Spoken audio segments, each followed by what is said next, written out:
Exodus chapter 2 verse 25. So God looked on the Israelites and was concerned about them.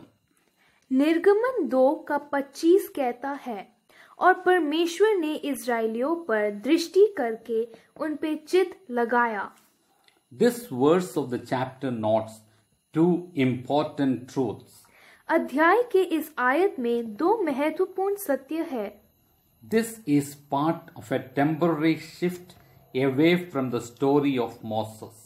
यह मूसा की कहानी से दूर एक अस्थायी बदलाव का हिस्सा है. Looking back on the Hebrews still enslaved in Egypt. और उन हिब्रानियों को देखते हैं जो मिस्र में अभी भी गुलाम हैं. First, God recognized Israel's difficult situation and cared deeply about the way they were treated. सबसे पहले परमेश्वर ने इज़राइल की कठिन स्थिति को पहचाना और उनके इलाज के तरीके के बारे में गहराई से देखभाल की.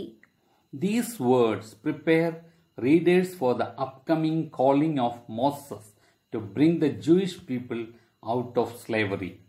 ये शब्द यहूदी लोगों को गुलामी से बाहर लाने के लिए मूसा की आगामी आह्वान के लिए फाटकों को तैयार करता है. Second, God knew all about their situation. दूसरा, परमेश्वर उनकी स्थिति के बारे में सब जानता था. God knew means God is fully aware of the pain we endure in this life. परमेश्वर जानता है का मतलब है कि प्रभु इस जीवन में हमारे द्वारा सही जाने वाले दर्द से पूरी तरह वाकिफ है. Even when we suffer, God has a plan at work. जब हम पीड़ित होते हैं तो काम पर परमेश्वर की योजना होती है.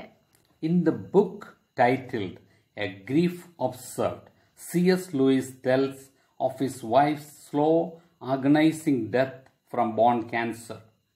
एक पुस्तक जिसका शीर्षक है अ ग्रीफ ऑब्जर्व्ड, उसमें सीएस लुइस अपने पत्नी की हड्डियों की कैंसर के वजह से धीमे और तड़पती हुई मौत के बारे में बताता है.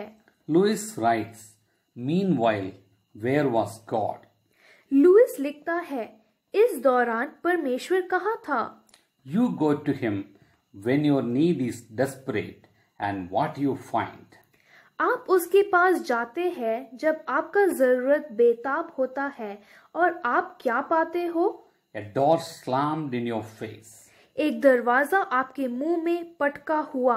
And a sound of bolting, double bolting on the inside.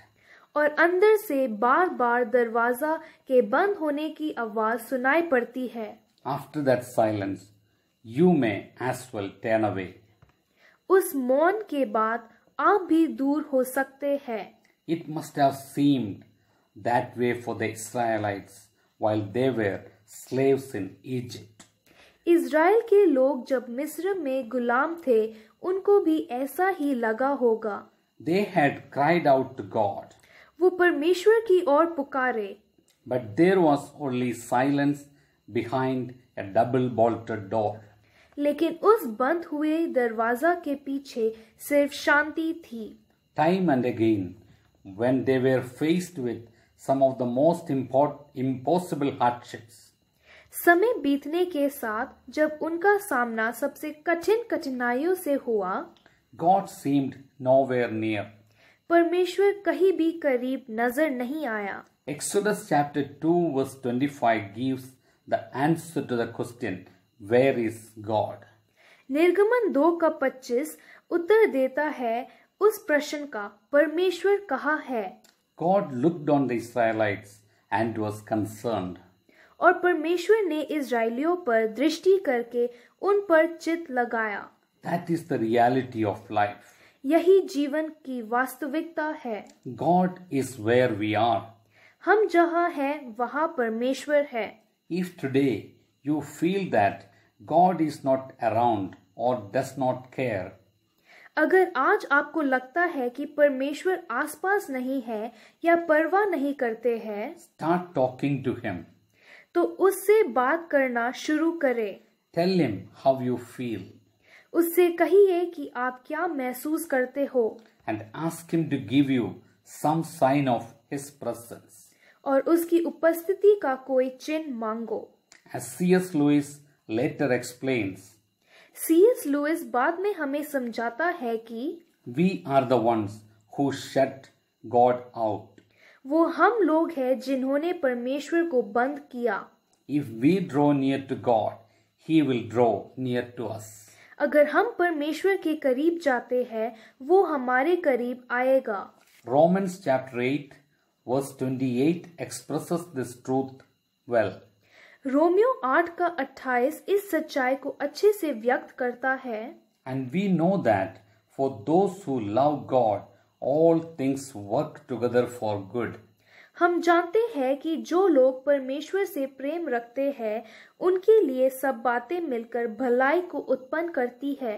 For those who are called according to His purpose. अर्थात उन्हीं के लिए जो उसकी इच्छा के अनुसार बुलाए गए हैं।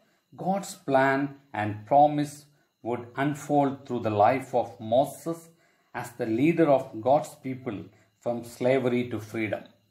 परमेश्वर की योजना और वादा मूसा की जीवन के माध्यम से परमेश्वर के लोगों की गुलामी से स्वतंत्रता के नेता के रूप में प्रकट होगा।